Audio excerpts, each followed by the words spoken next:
రైల్వేలో group D notification కోసం ఎదురు చూస్తున్న అభ్యర్థులందరికీ ఒక శుభవార్త.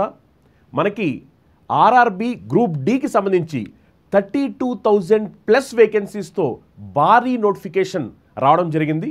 మీరు చూసినట్లయితే కనుక ఆల్రెడీ చాలామంది స్టూడెంట్స్ ఎప్పటి నుంచి వెయిట్ చేస్తున్నారు గ్రూప్ డి నోటిఫికేషన్ ఎప్పుడు రాబోతుంది అని చెప్పని. బట్ మనకి అఫీషియల్గా గ్రూప్ డి నోటిఫికేషన్ అనేది రిలీజ్ అయింది. మీరు చూస్తే కనుక గ్రూప్ డి నోటిఫికేషన్ వచ్చేసరికి ఈసారి నెంబర్ ఆఫ్ వేకెన్సీస్ మీరు చూడొచ్చు 32,430+ వేకెన్సీస్తో ఆల్మోస్ట్ మనకి 32,000కి పైగా వేకెన్సీస్తో ఇదొక భారీ నోటిఫికేషన్ అని చెప్పుకోవచ్చు. ఎవరైతే విద్యార్థులు 10th క్లాస్ ఎలిజిబిలిటీ అలానే ఐటీఐ ఎలిజిబిలిటీ ఉన్నదో వాళ్ళందరూ కూడా దీనికి ఎలిజిబుల్ అవుతారు. ఎవరైతే విద్యార్థులు 10th క్లాస్ ఎలిజిబిలిటీ అలానే ఐటీఐ ఎలిజిబిలిటీతో సెంట్రల్ గవర్నమెంట్ జాబ్ కొట్టాలి అనుకుంటున్నారో వాళ్ళందరికీ కూడా ఇది ఒక మంచి అవకాశం.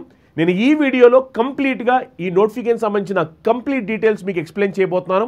ఈ నోటిఫికేషన్ సంబంధించి ఎప్పటి నుంచి ఆన్లైన్లో అప్లికేషన్ అప్లై చేసుకోవచ్చు, అలానే ఎగ్జామినేషన్ ప్యాటర్న్ ఏమిటి, అలానే ఏజ్ లిమిట్ ఎంత, ఎడ్యుకేషన్ క్వాలిఫికేషన్ ఏమిటి, అలానే మనకి ఎగ్జామినేషన్ ఫీ ఎంత, అలానే మనకి ఏమేం పోస్టులు ఉన్నాయి, శాలరీ ఎంత, ఇలాంటి డీటెయిల్స్ అన్నీ కూడా నేను మీతో ఈ వీడియోలో షేర్ చేసుకోబోతున్నాను. ఎవరైతే విద్యార్థులు సీరియస్గా రైల్వే గ్రూప్ డి నోటిఫికేషన్ కోసం ఎదురు చూస్తున్నారో, లేదు అనుకుంటే ఎవరైతే విద్యార్థులు 10th క్లాస్ అలానే ఐటీఐ ఎలిజిబిలిటీతో సెంట్రల్ గవర్నమెంట్ జాబ్ కొట్టాలి అనుకుంటున్నారో వాళ్ళందరికీ కూడా ఈ వీడియో ఉపయోగపడబోతుంది. ఈ వీడియోలో వచ్చే ఇన్ఫర్మేషన్ మీ అందరికీ కూడా ఉపయోగపడుతుంది అనుకుంటున్నాను. ఈ వీడియో చూడడానికన్నా ముందర ప్రతి ఒక్కరు ఈ వీడియోని ఒకసారి లైక్ చేసి మీ ఫ్రెండ్స్ ఎవరైనా సరే సెంట్రల్ గవర్నమెంట్లో జాబ్ కొట్టాలని అనుకున్నట్లయితే వాళ్ళందరికీ కూడా ఈ వీడియోని మర్చిపోకుండా షేర్ చేయండి. ఒకసారి మీరు చూస్తే కనుక దీనికి సంబంధించిన స్పెషల్ కోర్స్ కూడా మనం లాంచ్ చేస్తున్నాము. రైల్వే గ్రూప్ డికి సంబంధించిన కంప్లీట్ బ్యాచ్ మనం లాంచ్ చేస్తున్నాము. ఈ స్పెషల్ బ్యాచ్ కోర్స్ అనేది కేవలం 1,999 రూపాయలకే మనకి ఈ కంప్లీట్ కోర్స్ అనేది ప్రొవైడ్ చేయడం జరుగుతుంది. 1,999 రూపీస్కి ఈ స్పెషల్ బ్యాచ్ అనేది మనం ప్రొవైడ్ చేస్తున్నాము. తెలుగు మీడియం, ఇంగ్లీష్ మీడియం రెండు మీడియంస్లో కూడా క్లాస్ అనేది సపరేట్గా అవైలబిలిటీ ఉంటాయి అనమాట. ఒక్కసారి మీరు అందరూ జాగ్రత్తగా గమనించాలి. గమనిస్తే కనుక ఇక్కడ చూడొచ్చు, చాలా క్లియర్గా మనకి జాగ్రత్తగా గమనించండి.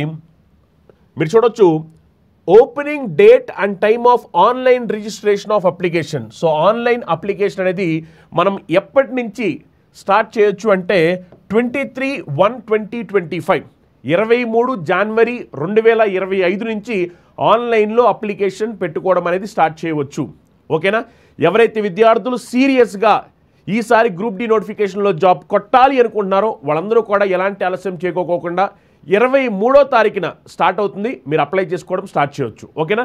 అలానే మీరు చూడొచ్చు closing date online application closing date ఎప్పుడు అంటే 22/2/2025 అంటే ఫిబ్రవరి 22, 2025 వరకు మనం లాస్ట్ డేట్ అప్లై చేసుకోవడానికి. ఓకేనా? గుర్తుపెట్టుకోండి, స్టార్టింగ్ డేట్ వచ్చేసరికి 23rd జనవరి స్టార్టింగ్ డేట్, ఎండింగ్ డేట్ వచ్చేసరికి 22nd ఫిబ్రవరి 2025.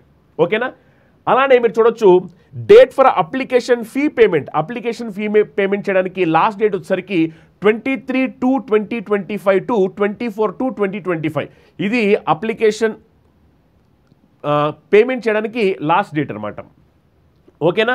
అలానే ఒకవేళ ఏదైనా మీరు చూసినట్లయితే కనుక date and time of modification window for correction in application form with payment of modification fee. So ఏదైనా మాడిఫికేషన్స్ ఉన్నట్లయితే కనుక అప్పుడు 25/2/2025 నుంచి 6/3/2025 వరకు ఇది చేసుకోవడానికి అవకాశం ఉంది. ఓకేనా? సో ఇంపార్టెంట్ డేట్స్ మీరు గుర్తుపెట్టుకోవాలి. ఇక్కడ ఇంపార్టెంట్ డేట్స్ ఏమిటి అంటే ఆన్లైన్ అప్లికేషన్ ఎప్పటి నుంచి స్టార్ట్ అవుతుంది, అలానే ఆన్లైన్ అప్లికేషన్ లాస్ట్ డేట్ ఎప్పటి నుంచి స్టార్ట్ అవుతుందంటే 23rd జనవరి 2025 నుంచి స్టార్ట్ అవుతుంది ఆన్లైన్ అప్లికేషన్స్ ఫిల్ చేసుకోవడం అనేది. లాస్ట్ డేట్ వచ్చేసరికి ఆన్లైన్ అప్లికేషన్కి 22nd ఫిబ్రవరి 2025 లాస్ట్ డేట్ అనమాట. ఓకేనా? అలానే ఒకసారి మీరు చూడొచ్చు, ఇక్కడ మీరు చూస్తే కనుక మనకి చూడండి ఏజ్ లిమిట్ జాగ్రత్తగా గమనించాలి. ఏజ్ లిమిట్ ఒకసారి మీరు చూడండి. ఏజ్ లిమిట్ వచ్చేసరికి యాజ్ ఆన్ 1/1/2025 1/1/2025 కల్లా మినిమం 18 ఇయర్స్ మ్యాక్సిమం 36 ఇయర్స్ ఉండాలి. ఇది చాలా క్లియర్గా చెప్పడం జరిగింది. ఏజ్ చూడండి 1/1/2025 కల్లా కనీసం 18 సంవత్సరాలు, అలానే మ్యాక్సిమం వచ్చేసరికి 36 ఇయర్స్ ఏజ్ ఎలిజిబిలిటీ ఉన్న వాళ్ళందరూ కూడా దీనికి ఎలిజిబుల్ అవుతారు. ఓకేనా? Minimum 18, maximum 36 as on 1/1/2025. Okay, అలానే మీరు చూడొచ్చు ఇనిషియల్ పే స్కేల్ అనేది మీరు చూస్తే కనుక 18,000 ఇనిషియల్ పే స్కేల్ అనేది ఓకే, అలానే మీరు చూస్తే కనుక ఇక్కడ క్లియర్గా గమనించవచ్చు, మీరు చూడొచ్చు వేకెన్సీస్ చూడొచ్చు. వేకెన్సీస్ చూస్తే కనుక డిఫరెంట్ డిపార్ట్మెంట్స్లో వేకెన్సీస్ ఎన్ని ఉన్నాయని చాలా క్లియర్గా ఇవ్వడం జరిగింది. ఇక్కడ మీరు చూడొచ్చు కేటగిరీ డిపార్ట్మెంట్ వేకెన్సీస్. ఇక్కడ మీరు చూడొచ్చు కేటగిరీలో పాయింట్స్మెన్ బి, ఇందులో డిపార్ట్మెంట్ ట్రాఫిక్ డిపార్ట్మెంట్, ఇందులో వేకెన్సీస్ ఎన్ని ఉన్నాయి అంటే 5058 వేకెన్సీస్ ఉన్నాయి. 5058. ఓకేనా. నెక్స్ట్ అలానే మీరు చూడొచ్చు అసిస్టెంట్ ట్రాక్ మెషిన్, ఇందులో ఇంజనీరింగ్ డిపార్ట్మెంట్, ఇందులో వేకెన్సీస్ వచ్చేసరికి 799 వేకెన్సీస్ ఉన్నాయి. అలానే మీరు చూడొచ్చు ట్రాక్ మెయింటైనర్, ఇది గ్రూప్ 4 పాయింట్ ఆఫ్ వ్యూలో. ఇక్కడ మీరు చూడొచ్చు డిపార్ట్మెంట్, ఇది ఇంజనీరింగ్ డిపార్ట్మెంట్, ఇందులో వేకెన్సీస్ వచ్చేసరికి మీకు 13,187 వేకెన్సీస్ ఉన్నాయి అన్నమాట. అలా మీకు department wise number of vacancies ఎన్ని అని ఇక్కడ చాలా క్లియర్గా అనిపిస్తుంది. మీకు అర్థమైందా? డిపార్ట్మెంట్ వైజ్ ఏ డిపార్ట్మెంటు ఎన్ని వేకెన్సీస్ ఉన్నాయి అని ఇక్కడ మీకు డేటా అంతా కూడా చాలా క్లియర్గా ఉంది. అలా మొత్తం మీద మనకి వేకెన్సీ వచ్చేసరికి 32,438, 32,438 వేకెన్సీస్ మొత్తంగా ఈ నోటిఫికేషన్లో రావడం జరిగిందనమాట. ఓకేనా. అలానే మీరు చూడొచ్చు ఇక్కడ జాగ్రత్తగా గమనించండి, ఏ డివిజన్ సంబంధించి ఇప్పుడు మీరు చూడొచ్చు ఏ డివిజన్ సంబంధించి ఎన్ని వేకెన్సీస్ ఉన్నాయి. చూడండి, వెస్టర్న్ రైల్వే ముంబై వచ్చేసరికి 4,672 వేకెన్సీస్ ఉన్నాయి. అలానే ఇక్కడ మీరు చూడొచ్చు సౌత్ సెంట్రల్ రైల్వే సికింద్రాబాద్ వచ్చేసరికి మీరు చూస్తే కనుక 1642 వేకెన్సీస్ ఉన్నాయి. South central railway Secunderabad 1642 vacancies. Okay. అలానే నార్త్ ఈస్ట్ ఫ్రంట్నర్ రైల్వే గువాహతి, ఇందులో వచ్చేసరికి 2048 వేకెన్సీస్ ఉన్నాయి. ఓకే. నెక్స్ట్ అలానే ఇక్కడ మీరు చూస్తే కనుక నార్థన్ రైల్వే న్యూ ఢిల్లీ వచ్చేసరికి 4,785 వేకెన్సీస్ ఉన్నాయి. 4,785 వేకెన్సీస్. ఓకే. నెక్స్ట్ అలానే మీరు చూడొచ్చు సెంట్రల్ రైల్వే ముంబై మీరు చూడొచ్చు 3,244 వేకెన్సీస్ ఉన్నాయి. ఇలా చాలా క్లియర్గా మీరు చూడొచ్చు ఏ డివిజన్లో ఎన్ని వేకెన్సీస్ ఉన్నాయనేది ఇక్కడ మనకి క్లియర్గా ఇక్కడ ఇవ్వడం జరిగిందనమాట. ఓకేనా. ప్రతి ఒక్కరు కూడా జాగ్రత్తగా గమనించుకోవాలి. మీరు ఏ డివిజన్కి అప్లై చేసుకోబోతున్నారు ఏంటి అనే దాని చాయిస్ మీరు ఇక్కడ చూసుకోవచ్చు. దాని ప్రకారం మీరు అప్లై చేసుకోవచ్చు. ఇక్కడ మీరు ఏ డివిజన్లో ఎన్నెన్ని వేకెన్సీస్ ఉన్నాయని ఇక్కడ చాలా క్లియర్ కనిపిస్తున్నాయి. ఓకేనా. అలానే ఒకసారి మీరు కనుక జాగ్రత్తగా చూసినట్లయితే కనుక ఇక్కడ మీరు చూడొచ్చు railway wise and post wise vacancies for all the notified post. ఇక్కడ మీరు చూడొచ్చు కేటగిరీ వైస్ మీరు చూస్తే కనుక ఎన్నెన్ని వేకెన్సీస్ ఉన్నాయి అనే దానికి సంబంధించి ఇక్కడ వాళ్ళు ఇవ్వడం జరిగింది డివిజన్ వైస్. ఇది ఇక్కడ కేవలం సౌత్ సెంట్రల్ రైల్వేని మాత్రమే ఇక్కడ మనం చూపించడం జరిగింది.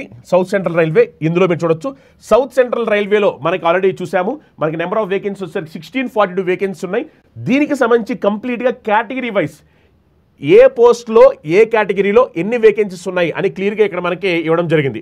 ఒక్కసారి మీరు చూడొచ్చు ఇక్కడ ట్రాక్ మెయింటైనర్ 4 ఇది చూస్తే కనుక డిపార్ట్మెంట్, ఇది ఇంజనీరింగ్ డిపార్ట్మెంటు, ఇది సౌత్ సెంట్రల్ రైల్వే. ఇందులో వేకెన్సీ వచ్చేసరికి 298 వేకెన్సీస్, అన్రిజర్వ్డ్లో 298 వేకెన్సీస్. అలానే ఎస్సీలో అయితే కనుక 103 వేకెన్సీ, ఎస్టీ అయితే కనుక 49 వేకెన్సీ, ఓబీసీ 185 వేకెన్సీ, ఈడబ్ల్యూఎస్ 56, టోటల్గా 691 వేకెన్సీస్ అనమాట. అలానే ఎక్స్ సర్వీస్ మెన్ 138 వేకెన్సీస్, సిసిఏఏ వచ్చేసరికి 138 అనమాట. ఓకేనా. అలా మీరు చాలా క్లియర్గా సౌత్ సెంట్రల్ రైల్వేకి సంబంధించి ఏ పోస్టు ఏ డిపార్ట్మెంట్లో ఏ కేటగిరీలో ఎన్ని వేకెన్సీస్ ఉన్నాయని చాలా క్లియర్గా మీకు కనిపిస్తున్నాయి. ఓకేనా. ఇక్కడ మీరు చూడొచ్చు అన్రిజర్వ్ కేటగిరీలో మొత్తం అన్ని పోస్టుల మీద కలిపి 710 వేకెన్సీస్ ఉన్నాయి. ఏది సౌత్ సెంట్రల్ రైల్వేలో మాత్రమే అని చెప్పేది. అలానే ఎస్సీ వాళ్ళకి వచ్చేసరికి 235 వేకెన్సీ, ఎస్టీ వాళ్ళకి వచ్చేసరికి 144 వేకెన్సీ, ఓబీసీ వచ్చేసరికి 415 వేకెన్సీ. అలానే మీరు చూస్తే కనుక ఈడబ్ల్యూ వచ్చేసరికి 136 వేకెన్సీస్. ఓవరాల్గా మీరు చూస్తే కనుక 1642 వేకెన్సీస్ అనేవి టోటల్గా. ఓకే. అన్ని కేటగిరీస్ కలిపి సౌత్ సెంట్రల్ రైల్వేలో 1642 వేకెన్సీస్ అనేవి ఓవరాల్గా ఇక్కడ ఇవ్వడం జరిగిందనమాట. ఓకేనా. సేమ్ ఇదే విధంగా మీకు మిగిలిన డివిజన్స్లో ఎన్ని వేకెన్సీస్ ఉన్నాయి కేటగిరీ వైజ్ అనేది అది మీకు లాస్ట్లో నేను చెప్తాను. ఓకేనా. బట్ ఇదేంటంటే only south central railway point of వ్యూలో. ఓకే.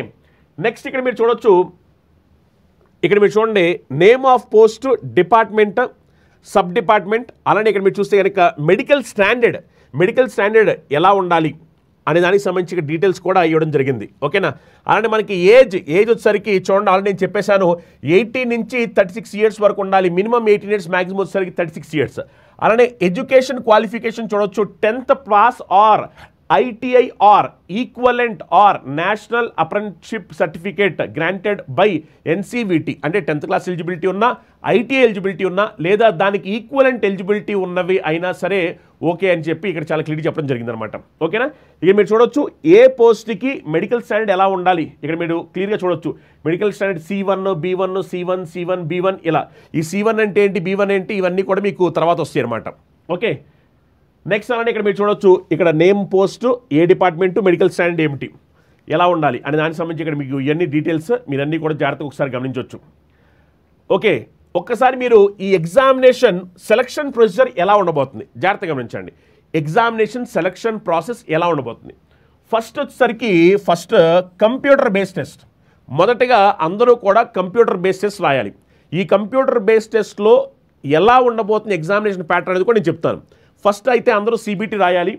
అది రాసిన తర్వాత నెక్స్ట్ వచ్చేసరికి మనకి ఫిజికల్ ఎఫిషియన్సీ టెస్ట్ జరుగుద్ది, PET, ఫిజికల్ ఎఫిషియన్సీ టెస్ట్. ఆ తర్వాత నెక్స్ట్ డాక్యుమెంట్ వెరిఫికేషన్, ఆ తర్వాత మెడికల్ ఎగ్జామినేషన్ ఉంటుంది అనమాట. ఇది స్టెప్ బై స్టెప్ ప్రొసీజర్.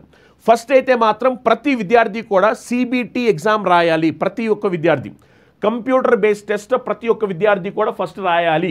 దానికి సంబంధించిన కంప్లీట్ కోచింగ్ మనం ప్రొవైడ్ చేస్తున్నాము. తెలుగు మీడియం విద్యార్థుల కోసం తెలుగు మీడియం క్లాసులు, ఇంగ్లీష్ మీడియం విద్యార్థుల కోసం ఇంగ్లీష్ మీడియం క్లాసులు, మీతో జాబ్ కొట్టించే విధంగా మనం కంప్లీట్గా కోర్స్ అనేది డిజైన్ చేయడం జరిగింది. లాస్ట్ టైం ఆల్రెడీ మన విద్యార్థులు ఎంతోమంది రైల్వేలో ఆల్రెడీ మంచిగా జాబ్లు కొట్టడం జరిగింది. ఒకవేళ మీరు కనుక సీరియస్గా రైల్వేలో జాబ్ కొట్టాలి అనుకున్నట్లు కనుక మీకు ఇది ఒక మంచి ఆపర్చునిటీ.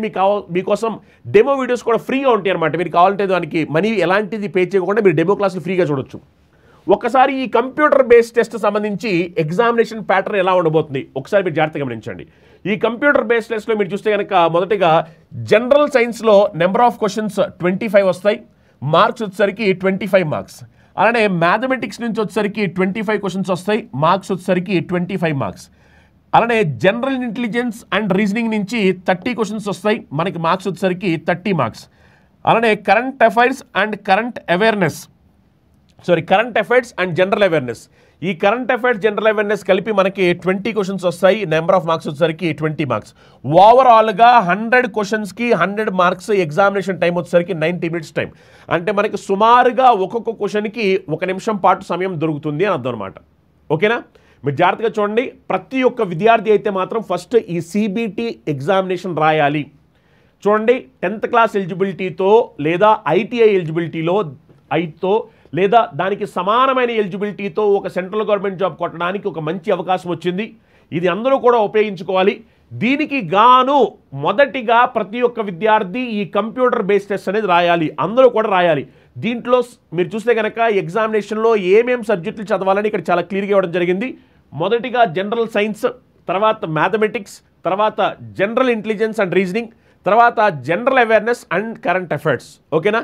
ఇది మొత్తం మీద ఇక్కడ 100 క్వశ్చన్లు వస్తాయి, 100 మార్కులు.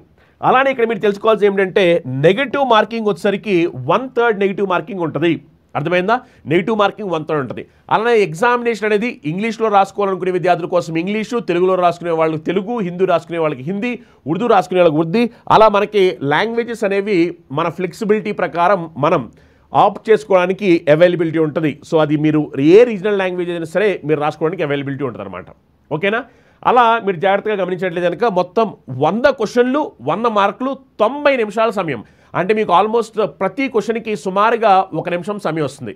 మీరు ఒక్కొక్క క్వశ్చన్ని 1 నిమిషంలో ఆన్సర్ పెట్టాల్సిన అవసరం ఉంటుంది. మీరు నేర్చుకునేటప్పుడు అంటే మీ ప్రిపరేషన్ మీరు ప్రిపేర్ అయ్యేటప్పుడు దానికి తగ్గట్టుగా ప్రిపేర్ అవ్వాలి. అంతేగాని నేను ఏదో నేర్చుకుంటున్నా అని చెప్పని ఎగ్జామర్కి కావాల్సిన విధంగా విత్ ఇన్ ద టైం ఆన్సర్లు పెట్టే విధంగా మీరు నేర్చుకోలేకపోతే కనుక మీరు కష్టపడ్డ అది ఎలాంటి ఉపయోగం ఉండదు. అర్థమైందా. మీరు జాబ్ కొట్టాలి అంటే ఒక proper planning, proper strategy, proper coaching, proper guidance, hard work ఇవన్నీ ఉంటేనే, ఇవన్నీ కలిస్తేనే అప్పుడు మీరు అనుకునే విధంగా ఈ నోటిఫికేషన్లో ఈ 32,000కి పైగా వేకెన్సీస్లో మీది ఒక జాబ్ అవుతుంది. దీనికి ఖచ్చితంగా ఒక మంచి coaching, proper strategy, proper planning, proper hard work అనేది డెఫినెట్గా అవసరం.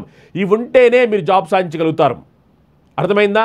ఎందుకంటే చాలా హ్యూజ్ కాంపిటీషన్ ఉంటుంది. మీలాంటి ఎంతోమంది విద్యార్థులు ఈ రైల్వే నోటిఫికేషన్ కోసం వెయిట్ చేస్తున్నారు, ఎంతోమంది విద్యార్థులు ఈ ఎగ్జామినేషన్ రాయబోతున్నారు. మరి ఇంతమంది విద్యార్థులు రాసినప్పుడు మీకెందుకు జాబ్ రావాలి? మీకు జాబ్ రావాలి అంటే మీరు ఎంత కష్టపడాలి, ఎంత బాగా ప్రిపేర్ అవ్వాలి, ఎంత మంచి కోచింగ్ నేర్చుకోవాలి, ఎంత బాగా ప్రాక్టీస్ చేయాలి, ఒక్కసారి మీరే ఆలోచించుకోండి. ఇవన్నీ చేస్తేనే మీరు అనుకునే విధంగా ఈ నోటిఫికేషన్లో ఖచ్చితంగా మీకు జాబ్ వచ్చుద్ది. ఒక్కసారి నేను మళ్ళీ చెప్తున్నాను, ఈ నోటిఫికేషన్ మళ్ళీ రైల్వే గ్రూప్ డి నోటిఫికేషన్, ఈ నోటిఫికేషన్ కాకుండా మళ్ళీ ఎప్పుడు వచ్చింది నోటిఫికేషన్ అంటే మనకు కూడా తెలియదు. ఎందుకంటే ఈ నోటిఫికేషన్ ఆల్రెడీ మళ్ళీ చాలా సంవత్సరాల తర్వాత వచ్చింది రైల్వే గ్రూప్ డి నోటిఫికేషన్. మళ్ళీ ఇలాంటి నోటిఫికేషన్ ఎప్పుడు రాబోతుంది అంటే అది మనకు తెలియదు. అది మళ్ళీ 3 సంవత్సరాలు పట్టుద్దా, 4 పట్టుద్దా, 5 పట్టుద్దా అంటే మనకు తెలియదు. సో అందుకనే మనకి అవకాశం ఉన్నప్పుడే అవకాశాన్ని మనం ఉపయోగించుకోవాలి. తెలివైన విద్యార్థి చేసేది అదే. అవకాశం ఉన్నప్పుడే దాన్ని సద్వినియోగం చేసుకుంటారు తెలివైన వాళ్ళు. సో మీరు అందరూ కూడా తెలివైన వాళ్ళు కాబట్టి ఇలాంటి ఒక ఆపర్చునిటీ మీకు ఇప్పుడు వచ్చింది కాబట్టి మీరందరూ కూడా ఈ ఆపర్చునిటీ యూటిలైజ్ చేసుకోండి. మళ్ళీ తర్వాత చూద్దాము, లేదా నేను కోచింగ్ తీసుకోకుండా నేను ప్రిపేర్ అయిపోతాను అని మీరు మీ సొంత తెలివితేటలు ప్రయోగించి అనవసరంగా మీ విలువైన సమయాన్ని వృధా చేసుకుని ఒక మంచి ఆపర్చునిటీని మిస్ చేసుకోవద్దు. అర్థమైందా? ఒకసారి ఇక్కడ జాగ్రత్తగా చూడండి. సిలబస్ మీరు చూసినట్లయితే కనుక మ్యాథమెటిక్స్ సిలబస్ చూడండి. Number system, BODMAS, decimals, fractions, LCM, HCF, ratio and proportion, percentage, mensuration, time and work, time and distance, simple and compound interest, profit and loss, algebra, geometry, trigonometry, elementary statistics, square root, age calculations, calendar, clock, pipes and cistern etcetera. ఇవన్నీ కూడా మనకి మ్యాథమెటిక్స్లో రాబోతున్నాయి. ఇవన్నీ కూడా మనం సిలబస్లో cover చేయబోతున్నాము. ప్రతి ఒక్కటి ఏదైతే నోటిఫికేషన్ ఉన్నాయో అన్నీ కూడా చాలా డీటెయిల్డ్గా అన్నీ కూడా మనం సిలబస్ కవర్ చేయబోతున్నాము. నెక్స్ట్ అలానే ఎవరైతే విద్యార్థులు రీజనింగ్ పాయింట్ ఆఫ్ వ్యూలో మీరు జాగ్రత్తగా చూడండి. సిలబస్లో ప్రతి ఒక్క విద్యార్థి analogy, alphabet and number series, coding and decoding, mathematical operation, relationship, syllogism, jumbling, Venn diagram, data interpretation, data sufficiency, conclusion and decision making, similarities and differences, analytical reasoning, classification, direction, statement argument and assumptions etcetera. ఇవన్నీ కూడా మీకు general intelligence and రీజనింగ్లో cover అవబోతున్నాయి. ఇక్కడ చెప్పిన ప్రతి టాపిక్ని కూడా మన క్లాసులో డిస్కస్ చేయబోతున్నాము. ఇది గుర్తుపెట్టుకోండి. ఎందుకంటే మీరు అన్నీ కూడా నేర్చుకోవాలి. మనం ఇవన్నీ టాపిక్స్ కవర్ చేయడంతో పాటు ప్రీవియస్ ఎగ్జామినేషన్లో వచ్చిన క్వశ్చన్ పేపర్స్ని కూడా మనం డిస్కస్ చేయబోతున్నాము. దాని ద్వారా మీకు ఎగ్జామినేషన్లో క్వశ్చన్స్ ఎలా అడుగుతున్నారు, అలానే ఎలా అడగడానికి అవకాశం ఉంది, ఇవన్నీ కూడా మనం క్లాసెస్లో కవర్ చేస్తూ ఉంటాము క్వశ్చన్ పేపర్స్ ఎక్స్ప్లెయిన్ చేస్తున్నప్పుడు. ఓకేనా? ప్రతి ఒక్క విద్యార్థి ఒక ప్రాపర్ ప్లాన్తో ప్రిపేర్ అవ్వాలి. సీరియస్గా జాబ్ కొట్టాలనుకునే విద్యార్థులు అందరూ కూడా ఈ ఆపర్చునిటీని మిస్ చేసుకోవద్దు. ఓకే, నెక్స్ట్ ఒకసారి ఇక్కడ మీరు చూడొచ్చు. జనరల్ సైన్స్ మీరు చూస్తే కనుక physics, chemistry, biology and 10th level CBSE. ఒకసారి జాగ్రత్తగా చూడండి. మనకి చూస్తే కనుక ఇక్కడ 10th standard level CBSE level అనమాట. ఓకేనా? ఫిజిక్స్, కెమిస్ట్రీ, బయాలజీ అనేవి 10th standard level CBSE standard అని చాలా క్లియర్గా చెప్పడం జరిగింది. ఎన్సీఆర్టీ కాదు, సిబిఎస్ఈ స్టాండర్డ్. ఓకేనా? నెక్స్ట్ అలానే general awareness and current affairs. General awareness, current అఫైర్స్లో మీకు తెలిసిందే. ఇందులో science and technology, sports, culture, personalities, economics, politics and other subjects of importance. So దీంట్లో మనకి జనరల్ అవేర్నెస్ అలానే కరెంట్ అఫైర్స్ మొత్తం అంతా కూడా కవర్ చేయాల్సిన అవసరం ఉంటుంది. అవన్నీ కూడా మనకి డిస్కస్ చేయడం జరుగుతుంది. ఇందులో ఎకానమీ చెప్తారు, పాలిటీ చెప్తారు, హిస్టరీ చెప్తారు, జోగ్రఫీ చెప్తారు. ఇవన్నీ కూడా మీకు కంప్లీట్గా కవర్ చేయడం జరుగుద్ది. ఓకేనా? ఇది కంప్లీట్గా సిలబస్. నెక్స్ట్ అలానే ఇక్కడ మీరు జాగ్రత్తగా చూడొచ్చు. ఎడ్యుకేషన్ క్వాలిఫికేషన్ ఆల్రెడీ నేను అంతకుముందు కూడా చెప్పాను మీకు ఎడ్యుకేషన్ క్వాలిఫికేషన్ ఏంటనేది. మళ్ళొకసారి ఇక్కడ నోటిఫికేషన్లో ఇచ్చిన ఇన్ఫర్మేషన్ జాగ్రత్తగా చూద్దాము. ఎడ్యుకేషన్ క్వాలిఫికేషన్ చూస్తే కనుక candidate must already have the educational or technical qualification prescribed in the CEN from recognized institute or university as on the last date 22/2/2025 for submission of online application. So జాగ్రత్తగా గమనించండి. వాళ్ళు చెప్పిన education qualification ఏతుందో అది ఎప్పటికల్లా అంటే 22/2/2025 లోపు ఎవరైతే విద్యార్థులకి complete అవుతుందో వాళ్ళు మాత్రమే ఎలిజిబుల్ అవుతారు. అర్థమైందా? చాలా క్లియర్గా చెప్పేశారు. మళ్ళీ కొంతమంది విద్యార్థులు, సార్ నేను ఎగ్జామినేషన్ రాస్తాను, నాకు ఇంకా రిజల్ట్ రాలేదు, ఎగ్జామినేషన్ రాసేసాను, రిజల్ట్ వచ్చుద్ది, మరి అప్లై చేసుకోవచ్చా, ఇవన్నీ అడుగుతుంటారు. అందుకని చాలా క్లియర్ చెప్పారు. మీకు వాళ్ళు చెప్పిన రిక్వైర్మెంట్ అంటే 10th క్లాస్ లేదా ITI లేదా దానికి ఈక్వలెంట్ ఏతుందో అది అది మనకి ఎప్పటికల్లా అంటే 22/2/2025 కల్లా మీకు కంప్లీట్గా దానికి సంబంధించిన రికగ్నైజ్ యూనివర్సిటీ నుంచి మీకు దానికి సంబంధించి ఎలిజిబిలిటీ ఉంటేనే, అంటే మీరు కంప్లీట్ చేసుకుంటేనే, అది 10th క్లాస్ అయితే 10th క్లాస్, ఐటీఐ అయితే ఐటీఐ, లేదా దానికి ఈక్వలెంట్ అయితే ఈక్వలెంట్, అది 22/2/2025 కల్లా కంప్లీట్ అయితేనే అప్పుడు మీరు ఎగ్జామినేషన్కి అప్లై చేసుకోవడానికి ఎలిజిబుల్ అవుతారు. లేదంటే మీరు అప్లై చేసుకోవడం కుదరదు. Next, those awaiting result of their final examination of the prescribed minimum educational or technical qualification should not apply.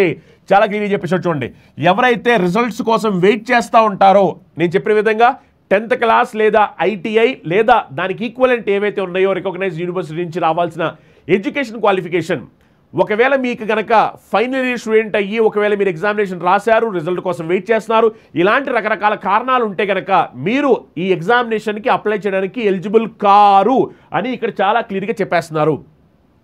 ఓకేనా, ఇదంతా కూడా చాలా క్లియర్ చెప్పడం జరిగింది. సో మీరు జాగ్రత్తగా గమనించండి, ఈ డీటెయిల్స్ అన్నీ కూడా మనకి చాలా చాలా ఇంపార్టెంట్. ఓకే, నెక్స్ట్ అలానే ఇక్కడ మీరు చూడొచ్చు ఏజ్ మీరు చూడండి, లెవెల్ 1 పోస్ట్ వచ్చేసరికి ఏజ్ మీరు చూస్తే కనుక యాజ్ ఆన్ 1/1/2025, ఆల్రెడీ మీకు చెప్పాను, యాజ్ ఆన్ 1/1/2025 ఏజ్ వచ్చేసరికి మినిమం 18 ఇయర్స్, మ్యాక్సిమం వచ్చేసరికి 36 ఇయర్స్ ఏజ్ లిమిట్. ఇది ఆల్రెడీ నేను ఇంతకుముందు కూడా చెప్పాను మీకు. యాజ్ ఆన్ 1/1/2025 కల్లా కనీసం 18 సంవత్సరాలు ఉండాలి. అలానే మ్యాక్సిమం వచ్చేసరికి 36 ఇయర్స్ ఏజ్ ఉండాలి. అంటే 18 to 36 ఇయర్స్ ఏజ్ ఉన్న వాళ్ళు మాత్రమే ఎగ్జామినేషన్ రాయడానికి ఎలిజిబుల్ అవుతారు. లేదు అనుకుంటే కనుక మీరు ఎలిజిబుల్ కారు. అర్థమైందా? అలానే ఇక్కడ మీరు చూడొచ్చు, జాగ్రత్తగా గమనించండి, ఇక్కడ మీరు చూడొచ్చు ఏజ్ లిమిట్ అనేది upper limit date of birth category wise ఇక్కడ ఇవ్వడం జరిగింది. Upper limit date of birth అనేది ఇక్కడ కేటగిరీ ఇవ్వడం జరిగింది. అలానే ఒకసారి చూడండి, మామూలుగా అయితే దీనికి ఏజ్ లిమిట్ 18 to 33 మామూలుగా అయితే, కానీ వీళ్ళు 18 to 36 అని ఇచ్చారు. ఎందుకంటే కోవిడ్-19 పాండమిక్ వల్ల ఒక 3 ఇయర్స్ అనేది ఎక్స్ట్రాగా ఏజ్ రిలాక్సేషన్ అనేది అందరికీ కూడా వాళ్ళే కలపడం జరిగింది. అందుకనే 18 to 36 ఇయర్స్ ఉన్న వాళ్ళు వరకు ఎలిజిబుల్ అవుతారని చెప్పారు. ఓకేనా, అప్పర్ ఏజ్ లిమిట్ ఒకసారి చూడండి, upper age limit category wise చెప్పారు. Category wise upper age limit చూడండి, అన్రిజర్వ్డ్ అండ్ ఈడబ్ల్యూఎస్ వాళ్ళకి వచ్చేసరికి అప్పర్ ఏజ్ లిమిట్ మీరు జాగ్రత్తగా చూస్తే కనుక డేట్ ఆఫ్ బర్త్ 2/1/1989, అంటే 2/1/1989 వరకు ఉన్న విద్యార్థులు ఈ ఎగ్జామినేషన్కి అప్లై అవుతారు. ఇంకా దానికన్నా పైకి అయితే కనుక ఎలిజిబుల్ కారు అని చాలా క్లియర్ చెప్పేస్తారు. అదే ఓబీసీ నాన్ క్రీమీ లేయర్ అయితే కనుక 2/1/1986 వరకు 2/1/1986 వరకు కూడా అప్లై చేసుకోవచ్చు. అదే ఎస్సీ ఎస్టీ విద్యార్థులు అయితే కనుక 2/1/1984 వరకు అప్లై చేసుకోవచ్చు వాళ్ళు. ఇంకా దానికన్నా పైకంటే ఎలిజిబుల్ కారు. ఓకేనా, అలా కేటగిరీ వైజ్ చాలా క్లియర్గా ఇక్కడ చెప్పడం జరిగిందనమాట. ఓకే, అలానే ఇక్కడ మీరు చూడొచ్చు, candidate should note that the date of birth filled in the application should be same as recorded in the matriculation or SSLC are equivalent certificates. చూడండి, మీ 10th క్లాస్ మెట్రికులేషన్లో ఏదైతే డేట్ ఆఫ్ బర్త్ ఉందో అదే date of birth enter చేయాలి, మీ ఇష్టం వచ్చినట్టు enter చేయకూడదని చాలా క్లియర్గా చెప్తున్నారు ఇక్కడ. ఓకేనా, నెక్స్ట్ అలానే మీరు చూడొచ్చు ఏజ్ రిలాక్సేషన్ అనేది కేటగిరీ వైజ్ మనకి ఏజ్ రిలాక్సేషన్ ఉంటుంది. సో ఇందాక నేను చెప్పిన విధంగా మ్యాక్సిమం 36 ఇయర్స్ అని చెప్పాను, అవునా కదా? మ్యాక్సిమం 36 ఇయర్స్తో పాటు మనకి ఎడిషనల్గా ఏజ్ రిలాక్సేషన్ ఉంటుంది. ఆ ఏజ్ రిలాక్సేషన్ అనేది ఒకసారి మీరు చూస్తే కనుక ఓబీసీ నాన్ క్రీమీ లేయర్ అయితే కనుక 3 ఇయర్స్, అంటే 3 ఇయర్స్ అంటే 36 + 3 39 ఇయర్స్ వరకు వాళ్ళు ఎలిజిబుల్ అవుతారు. అలానే ఎస్సీ ఎస్టీ విద్యార్థులు అయితే కనుక 5 ఇయర్స్, అంటే 36 + 5 41 ఇయర్స్ వరకు వాళ్ళు ఎలిజిబుల్ అవుతారు. అర్థమైందా? ఈ ఏజ్ రిలాక్సేషన్ ఎవరికైతే ఎలిజిబిలిటీ ఉందో వాళ్ళు చెక్ చేసుకోవాలి. మ్యాక్సిమం 36, అది ఎవరికైతే ఈ ఏజ్ రిలాక్సేషన్ లేదు మిగిలిన వాళ్ళకి మ్యాక్సిమం 36. బట్ ఏజ్ రిలాక్సేషన్ ఉన్నవాళ్ళు ఇక్కడ కనిపించే ఏజ్ రిలాక్సేషన్ని ప్లస్ చేసుకోవచ్చు. ఇక్కడ 3 ఇయర్స్ ఏజ్ రిలాక్సేషన్ అనుకో, అప్పుడు 36 + 3 39 ఇయర్స్ వరకు ఎలిజిబుల్. అదే 5 ఇయర్స్ అనుకోండి, 36 + 5 41 ఇయర్స్ వరకు ఎలిజిబుల్ అనమాట. ఓకేనా, అలా మీరు చెక్ చేసుకోవచ్చు ఏజ్ రిలాక్సేషన్ దాని ప్రకారం ఎన్ని ఇయర్స్ వరకు మీరు ఎగ్జామినేషన్ రాసుకోవడానికి ఎలిజిబుల్ అవుతారు అనే విషయం. ఓకేనా, నెక్స్ట్ అలానే మీరు చూడొచ్చు ఈ ఫిజికల్ ఎఫిషియన్సీ టెస్ట్ ఉంటుందని చెప్పాను కదా. ఈ ఫిజికల్ ఎఫిషియన్సీ టెస్ట్లో మీరు చూస్తే కనుక జాగ్రత్తగా మీరు చూడండి, candidate shall be called for PET 3 times the community wise total vacancy of post notified against RRB or RRC. So CBT examination రాసిన తర్వాత ఈ పీఈటీకి ఎలా పిలబోతున్నారంటే 3 times the number of vacancies. అక్కడ ఒకవేళ 10 వేకెన్సీస్ ఉంటే 30 మందిని పిలుస్తారన్నమాట. అలా ఎగ్జాంపుల్ కింద చెప్తున్నాను. ఓకే, సో సిబిటి ఎగ్జామినేషన్ రాసిన తర్వాత వాళ్ళు పీఈటీకి షార్ట్ లిస్ట్ ఎంతమంది విద్యార్థులను చేయబోతున్నారంటే మీరు చూస్తే కనుక కేటగిరీ వైజ్ అక్కడ చూస్తే కనుక ఇక్కడ మీరు కమ్యూనిటీ వైజ్ ఎన్ని వేకెన్సీస్ ఉన్నాయో దానికి 3 టైమ్స్ వీళ్ళు పిలవబోతున్నారు. ఓకేనా, ఇక్కడ మీరు చాలా జాగ్రత్తగా గమనించండి.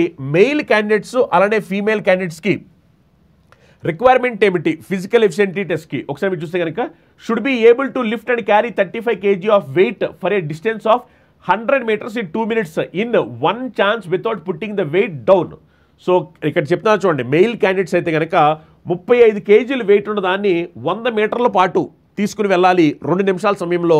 ఈ తీసుకెళ్లే ప్రాసెస్లో మీరు దాన్ని ఒక్కసారి కూడా కింద పెట్టకూడదు అని చాలా క్లియర్గా చెప్పారు. అలానే should be able to run for a distance of 1000 meters in 4 minutes and 15 seconds in one chance. ఒకటే ఛాన్స్లో 1000 మీటర్లని 4 నిమిషాల 15 సెకండ్స్లో పూర్తి చేయాలి పురుషులు అని చెప్పారన్నమాట. సో మెయిల్స్ ఎవరైతే విద్యార్థులు ఉంటారో వాళ్ళకి 2 ఉన్నాయన్నమాట.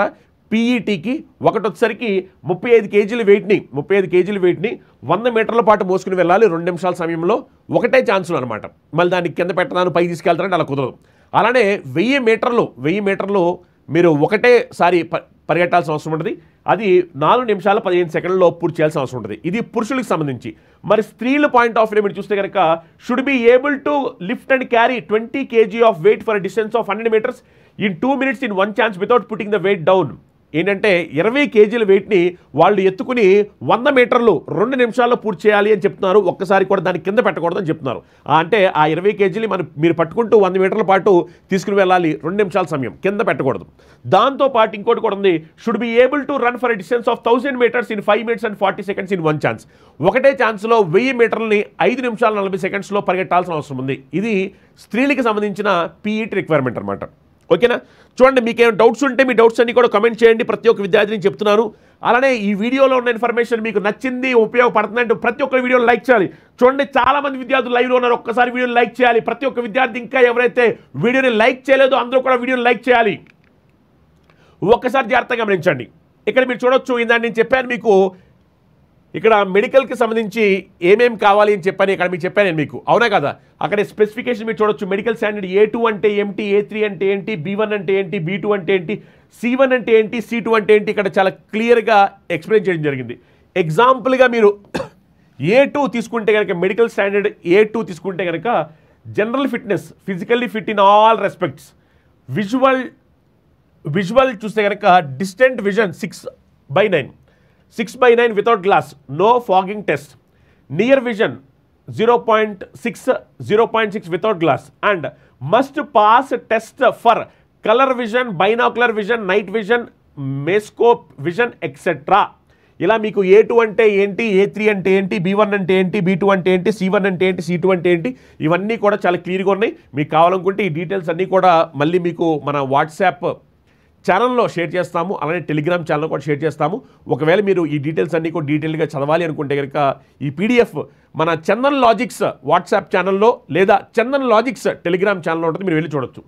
ఓకే, నెక్స్ట్ అలానే ఇక్కడ మీరు చూడొచ్చు పోస్ట్ ప్రిఫరెన్స్ ఆర్ రైల్వేస్. ఇక్కడ మీరు చూస్తే కనుక ఈ పోస్ట్ ప్రిఫరెన్స్ అనేది చాలా జాగ్రత్తగా చూడండి. The options from the candidate for various post for which they are eligible in the opted railway shall be taken during submission of online application. On completion of all stages of recruitment process, RRC shall allot post and railway or unit as per the option of the eligible candidate, only subject to merit, medical standard and vacancy position. Once candidate have been employed as per their merit or choice, they will forfeit the right to be considered for any other post or category. So ఇక్కడ వాళ్ళు చాలా clear చెప్పేస్తున్నారు. మీరు application పెట్టేటప్పుడే మీ choice ఏతుందో, మీరు ఏ జోన్లో apply చేసుకోవాలనుకున్నారు అనే దానికి సంబంధించి మీరు చాలా జాగ్రత్తగా ఫస్టే పెట్టుకోండి అని చెప్తున్నారు. మళ్ళీ మీలో చాలామంది డౌట్ వచ్చింది, సార్ నేను ఏ జోన్కి పెట్టుకోవాలి సార్ అని చెప్పని, నేను సికింద్రాబాద్ పెట్టుకోవాలా, ఢిల్లీ పెట్టుకోవాలా, బెంగళూరు పెట్టుకోవాలా, చాలామంది వస్తుంటాయి. ఓకే, జాగ్రత్తగా గుర్తుపెట్టుకోండి. మీరు మీ చాయిస్కి అనుగుణంగా మీరు పెట్టుకోవచ్చు. అది జాగ్రత్తగా చూసి పెట్టుకోండి. కట్ ఆఫ్స్ ఒకసారి కొన్ని ప్లేస్లు ఎక్కువ ఉంటాయి, కొన్ని ప్లేస్లు తక్కువ ఉంటాయి. మళ్ళీ కొంతమంది ఏమనుకుంటారంటే సార్ అక్కడ కట్ ఆఫ్ తక్కువ ఉంది కదా, అక్కడ అప్లై చేసి జాబ్ వచ్చేస్తారు అనుకుంటారు. మీరు జాగ్రత్తగా గమనించినట్లయితే కొన్నిసార్లు ఏమవుతుందంటే ఎక్కడైతే మనం కట్ ఆఫ్ తక్కువ ఉందని అప్లై చేస్తామో అక్కడ ఏమవుతుందంటే అక్కడ కట్ ఆఫ్ పెరిగిపోద్ది. ఏదైతే మనం వద్దని వదిలేస్తామో అక్కడ కట్ ఆఫ్ మళ్ళీ నార్మల్గా ఉంటుంది. సో అందుకని అన్నీ ఆలోచించుకుని మీరు ఒక ప్రాపర్గా ఈ పోస్ట్ ప్రిఫరెన్స్ అనేది పెట్టుకోండి. ఎందుకంటే మీరు పెట్టుకునే దాని ప్రకారమే మీకు ఫైనల్గా మీ మెరిట్ లిస్టు అలానే మీ మెడికల్ అన్నీ ఓకే అయితే దానికి అనుగుణంగానే మీ పోస్టింగ్ ఉండబోతుంది అని చాలా క్లియర్గా ఇక్కడ ఆల్రెడీ చెప్పడం జరిగిందనమాట. ఓకేనా? నెక్స్ట్ అలానే మీరు చూస్తే కనుక ఈ ఎగ్జామినేషన్ ఫీ చూడండి. ఎగ్జామినేషన్ ఫీ చూస్తే కనుక for all candidates except the fee concession category mentioned below at serial number 2. Okay, అంటే ఇది కాకుండా మిగిలిన విద్యార్థులు అందరికి వచ్చేసరికి 500 రూపాయల ఫీజు ఉంటుంది. ఇందులో 400 రూపాయలు అనేది రీఫండ్ చేస్తారు. Okay, by deducting bank charges as applicable on appearing CBT 1. అంటే ఎవరైతే కంప్యూటర్ బేస్డ్ టెస్ట్ రాస్తారో వాళ్ళందరికీ 500 రూపాయల్లో మళ్ళీ 400 రూపాయలు అనేది వెనక్కి ఇచ్చేస్తామని చెప్తున్నారు. అంటే విద్యార్థులందరూ కూడా 500 రూపాయలు ఫీజు పే చేయాలి. ఈ 500 రూపాయల్లో 400 రూపాయలు వెనక్కి ఇచ్చేస్తారు CBT ఎగ్జామినేషన్ రాసిన తర్వాతే. అర్థమైంది? వాళ్ళు రాయిపోతే వాళ్ళు డబ్బులు రావు. ఓకే, నెక్స్ట్ అలానే ఎవరైతే విద్యార్థులు PWD female transgender ex servicemen candidate and candidates belonging to SC, ST or minority communities or economical backward వీళ్ళందరికీ కూడా చూడండి, వీళ్ళందరికీ కూడా ఏమిటి అంటే 250 రూపాయలు ఫీజు తీసుకుంటారు.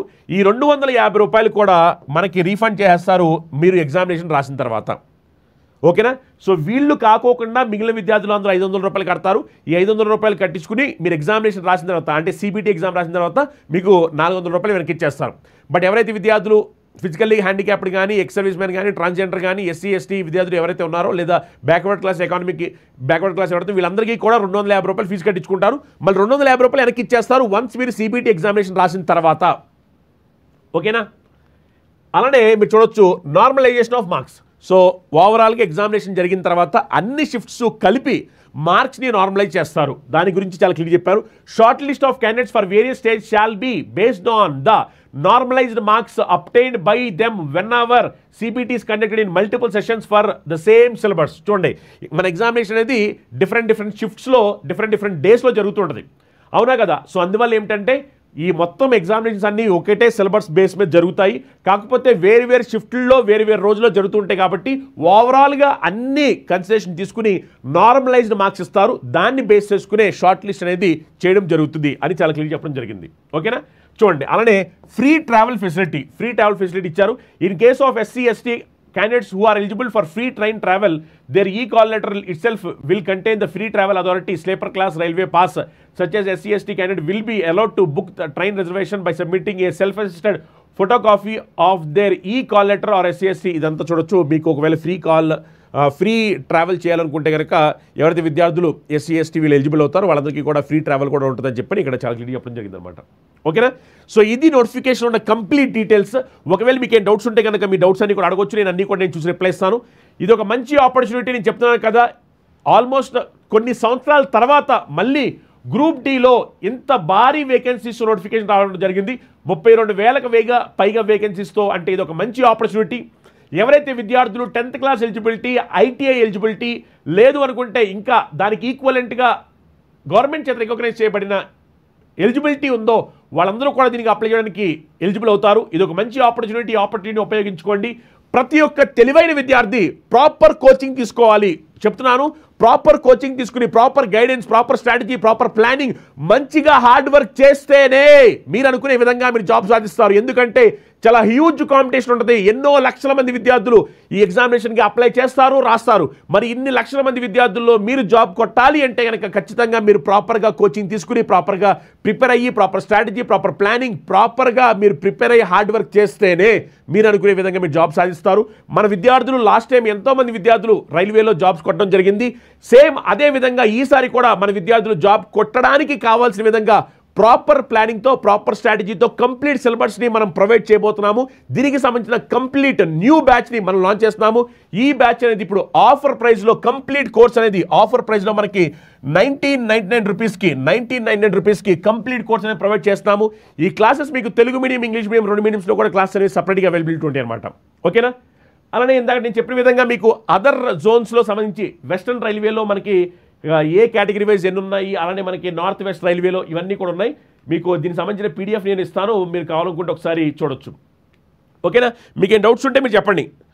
ఎస్, ప్రతి ఒక్క విద్యార్థి ఏం డౌట్స్ ఉంటే చెప్పొచ్చు. మీరు చెప్తున్నాను కదా, ఈ ఇన్ఫర్మేషన్ మీకు చాలా ఉపయోగపడిందని నేను భావిస్తున్నాను. మీకు ఉపయోగపడితే వీడియోని లైక్ చేయండి, మర్చిపోవద్దు. ఈ ఇన్ఫర్మేషన్ మీ ఫ్రెండ్స్ అందరికీ షేర్ చేయండి. 10th క్లాస్ ఎలిజిబిలిటీతో లేదా ఐటీఐ ఎలిజిబిలిటీతో లేదా దానికి ఈక్వలెంట్గా ఉన్న ఎలిజిబిలిటీతో, గవర్నమెంట్ రికగ్నైజ్డ్ ఎలిజిబిలిటీతో ఉన్న విద్యార్థులందరూ కూడా ఈ జాబ్కి ఎలిజిబుల్ అవుతారు. ఇది ఒక మంచి అవకాశం. మర్చిపోకుండా మీ ఫ్రెండ్స్ అందరికీ షేర్ చేయండి, మీ ఫ్యామిలీ మెంబర్స్ అందరికీ షేర్ చేయండి, మీ బ్రదర్స్ సిస్టర్స్ ఎవరున్నా సరే అందరికీ కూడా ఈ వీడియోని షేర్ చేయండి. ఇది ఒక మంచి ఆపర్చునిటీ, మీరు లైక్ చేయాలి అందరూ కూడా. ఎస్ ఎస్ ఎస్ ఎస్ ప్రతి ఒక్క విద్యార్థి సార్ ఎస్ఎస్సి సీజీఎల్కి ప్రిపేర్ అయితే ఆల్మోస్ట్ రైల్వే కోర్స్ కవర్ అవుతుందా సార్? కోటేశ్వరరావు మీరు ఒకవేళ ఎస్ఎస్సి సీజీఎల్ ప్రిపేర్ అయ్యే విద్యార్థి అయితే మీరు రైల్వే సంబంధించి సిలబస్ కవర్ అవుద్ది, మీరు హ్యాపీగా ఎగ్జామినేషన్ రాసుకోవచ్చు. కొన్ని చిన్న చిన్న మార్పులు చేర్పులు ఉంటాయి, ఆల్మోస్ట్ కవర్ అయిపోద్ది. ఎస్,